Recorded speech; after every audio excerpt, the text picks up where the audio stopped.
എല്ലാവർക്കും വിനീത നമസ്കാരം. ശ്രീമദ് ഭാഗവതം ദശമസ്കന്ധം അധ്യായം 10 ശ്ലോകം 26, 27, 28, 29, 30 5 ശ്ലോകങ്ങൾ ഇന്ന് നമുക്ക് നോക്കാം. അങ്ങനെ ദാമോദരനായിട്ടുള്ള നമ്മുടെ കണ്ണൻ ആ ഉരല് വലിച്ചുകൊണ്ട് അങ്ങനെ പോവാണ് ആ മരങ്ങളുടെ അടുത്തേക്ക്. ഓം നമോ ഭഗവതേ വാസുദേവായ. ഓം നമോ ഭഗവതേ വാസുദേവായ. ശ്ലോകം 26. ഇത്യന്തരേണാർജുനയോ കൃഷ്ണസ്തുയമയോർയയോ ആത്മനിർവേശമാത്രേണ തിര്യഗതമുലൂഖലം. ഇങ്ങനെ വിചാരിച്ചുകൊണ്ട് ഭഗവാൻ ശ്രീകൃഷ്ണൻ യമുനാർജുന വൃക്ഷങ്ങളുടെ നടുവിൽ അങ്ങോട്ട് പ്രവേശിച്ചു. ഭഗവാൻ അവിടേക്ക് ചെന്ന ഉടനെ തന്നെ ഒരല് തന്നെ അങ്ങോട്ട് വിലങ്ങത്തിലായി തീർന്നു. ഒരല് എങ്ങനെയത്? ഭഗവാനൊന്നും ചെയ്തില്ല.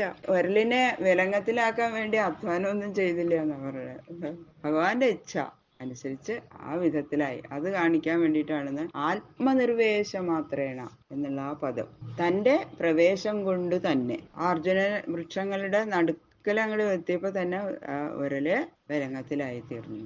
ബാലേന നിഷ്കർഷതയാന്വലൂഖലം തൽ ദാമോദരേണ തരസോൽക്കലിതാംഘ്രിബന്ധൗ നിഷ്പേദതു പരമവിക്രമിതാദിവേവ സ്കന്ധപ്രവാളവിടവൗ കൃതചണ്ഡശബ്ദൗ. അന്വ എന്ന് പറയുന്നത് വിലങ്ങത്തിൽ കിടക്കുന്ന, തത് ഉലൂഖലം ആ ഉരലിനെ, തരസ ബലത്താൽ, നിഷ്കർഷതയ വലിക്കുന്നവനായും, ബാലേന കുട്ടിയായും ഇരിക്കുന്ന ദാമോദരേണ ദാമോദരനാൽ, ഉൽക്കലിതാംഘ്രിബന്ധവും ഉൽപാടിതമായിരിക്കുന്ന മൂലബന്ധത്തോടുകൂടിയും, കൃതചണ്ഡ ശബ്ദവും മഹത്തായ ശബ്ദത്തെ ജനിപ്പിക്കുന്നതായും, പരമവിക്രമിതാദിവേവസ്കന്ധപ്രവാള വിടപവും പരമന്റെ വിക്രമത്താൽ ഏറ്റവും ചലിച്ചിരിക്കുന്ന സ്കന്ധത്തോടും ഇലകളോടും കൊമ്പുകളോടും കൂടിയും ഇരിക്കുന്ന മരങ്ങൾ. നിഷ്പേദതു പുഴങ്ങി വീണു. അപ്പോ ഒരലിങ്ങനെ വിലങ്ങത്തില് മരത്തിന്റെ ഇടയില് ആവപ്പെട്ടു. ഇപ്പൊ എന്തായി? കണ്ണന് പിന്നെ ഒരല് വലിച്ചു പോവാൻ പറ്റില്ലല്ലോ, മുടക്കായി, അവിടെ തടസ്സം വന്നു. അപ്പോ ശക്തിയോടെ അങ്ങോട്ട് വലിച്ചു. അഖില ലോകങ്ങളെയും ഉള്ളിൽ അടക്കിക്കൊണ്ടിരിക്കുന്ന മഹാപുരുഷനാണ് ഇവിടെ ഒരു കുഞ്ഞു ഉണ്ണിയായിട്ട് വന്നിരിക്കുന്നത്. അതുകൊണ്ട് അപ്രമേയ പ്രഭാവനായിരിക്കുന്ന ആ ഭഗവാന്റെ പരാക്രമ നിമിത്തം ആ 2 മരങ്ങൾ വേരോടെ അങ്ങോട്ട് പുഴങ്ങി ആ വൃക്ഷങ്ങള്, അടിത്തടി മുതല് തളിരുകള്, കൊമ്പുകള് മുതലായിട്ടുള്ള സകല ഭാഗങ്ങളും ഒരുപോലെ അങ്ങോട്ട് ഇളകി അതിഭയങ്കര ഒരു ശബ്ദം പുറപ്പെടുവിച്ചുകൊണ്ട് അങ്ങോട്ട് മറിഞ്ഞു വീണു. മരത്തിനെ വീഴ്ത്താൻ ഭഗവാൻ എന്തെങ്കിലും പരാക്രമമൊന്നും ബാഹ്യത്തിലൊന്നും പ്രകാശിപ്പിച്ചിട്ടില്ല. പക്ഷേ ഒരല് ചേർത്ത് കെട്ടിയിരിക്കുന്ന ആ കയറ് അത് വലിക്കുക മാത്രമേ ചെയ്തിട്ടുള്ളൂ. കയറ് കയ്യിൽ പിടിച്ചിട്ടാണെങ്കിൽ കുറെ ശക്തിയോടെ വലിക്കാം. പക്ഷെ കയറും കൈയും കൂടി പിടിച്ച് കൂട്ടിയിട്ടാ കെട്ടിയിരിക്കണതേ. പാവം, വയറ്റില് കെട്ടിയിരിക്കണത് കൊണ്ട് ബലത്തോടെ വലിക്കാൻ കൂടി പറ്റില്ല. ഒരലോട് ചേർത്ത് വയറ്റില് കയറ് കെട്ടിയത് കൊണ്ടാണ് ദാമോദരൻ, ഉദരത്തിൽ ദാമം കൊണ്ട് ബന്ധിച്ചവൻ എന്നുള്ള അർത്ഥത്തിലാണ് ദാമോദരൻ എന്ന നാമധേയം ഭഗവാനുണ്ടായത്. തത്ര ശ്രിയാ പരമയാ കകുഭസ്ഫുരന്തൗ സിദ്ധാ ഉപേത്യ കുജയോരിവ ജാതവേദാഃ കൃഷ്ണം പ്രണമ്യ ശിരസാഖിലലോകനാഥം ബദ്ധാഞ്ജലി വിരജസൗ ഇതമൂചതുസ്മ.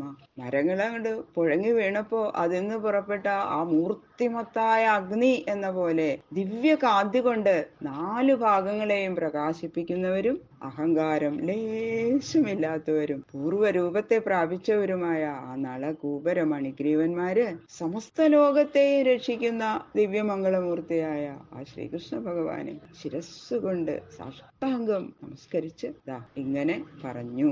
കൃഷ്ണ കൃഷ്ണ മഹായോഗിൻ ത്വമാദ്യ പുരുഷ പര വ്യക്താവ്യക്തമിദം വിശ്വം രൂപം തേ ബ്രാഹ്മണാ വിദു. ഹേ പരമാനന്ദ സ്വരൂപനായ ശ്രീകൃഷ്ണ, ചിന്തിക്കാൻ കൂടി കഴിയാത്ത മഹാപ്രഭാവത്തോടു കൂടിയ ഹേ മഹായോഗിൻ, അവിടുന്ന് സ്ഥൂല ദൃഷ്ടി കൊണ്ട് കാണപ്പെടുന്ന വിധം പശുപാലകുലത്തിൽ ജനിച്ചിരിക്കുന്ന സാധാരണനായ ഒരു ഗോപനല്ല എന്ന് അടിയങ്ങൾക്ക് മനസ്സിലായി. പ്രകൃതിയെ കാണുന്നവനായ പുരുഷനെയും അതിക്രമിച്ചിരിക്കുന്ന പരമപുരുഷനാകുന്നു അവിടുന്ന്. എന്തുകൊണ്ടെന്നാൽ സർവ്വജഗത്തിന്റെയും കാരണഭൂതനായിരിക്കുന്ന നിന്തിരുവടി സ്വയം ഭഗവാനാകുന്നു. അങ്ങയുടെ ഉൽപ്പത്തി സ്ഥാനമായിട്ട് ലോകത്തിൽ യാതൊന്നുമില്ല.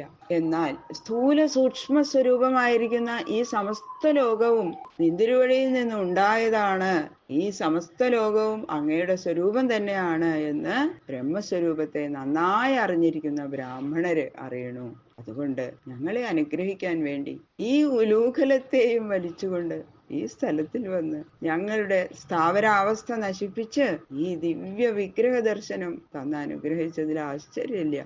സൂക്ഷ്മത്തിൽ ഞങ്ങൾ നിന്തിരുവടിയുടെ സംബന്ധികളും അവിടുന്ന് അനുഗ്രഹിക്കാൻ ശക്തനായ ഈശ്വരനും ആണല്ലോ. തുമേക സർവഭൂതാനാം ദേഹാസ്വാത്മേന്ദ്രിയേശ്വര തുമേവ കാലോ ഭഗവാൻ വിഷ്ണു അവ്യയ ഈശ്വര. നിയന്താവും ദേഹം, പ്രാണങ്ങള്, അഹങ്കാരം, ഇന്ദ്രിയങ്ങൾ ഇവയെ അതത് വ്യാപാരങ്ങളിൽ പ്രേരിപ്പിക്കുന്ന ഈശ്വര സ്വരൂപനായ നിയന്താവും അവിടുന്ന് തന്നെയാണ്. എന്നാൽ കാലം എല്ലാറ്റിനും നിമിത്ത കാരണവും പ്രകൃതി ഉപാദാന കാരണവും പ്രകൃതിയിൽ നിന്നുണ്ടായ മഹത്വത്വം ലോകരൂപമായി പരിണമിക്കുന്നു. പുരുഷൻ കർത്താവും നിയന്താവും ആകുന്നു.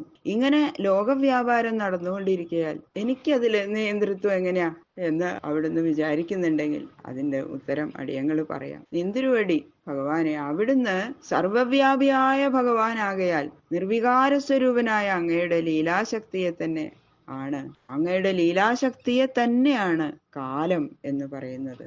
ബാക്കിയുള്ള ശ്ലോകങ്ങള് നാളെ നോക്കാം.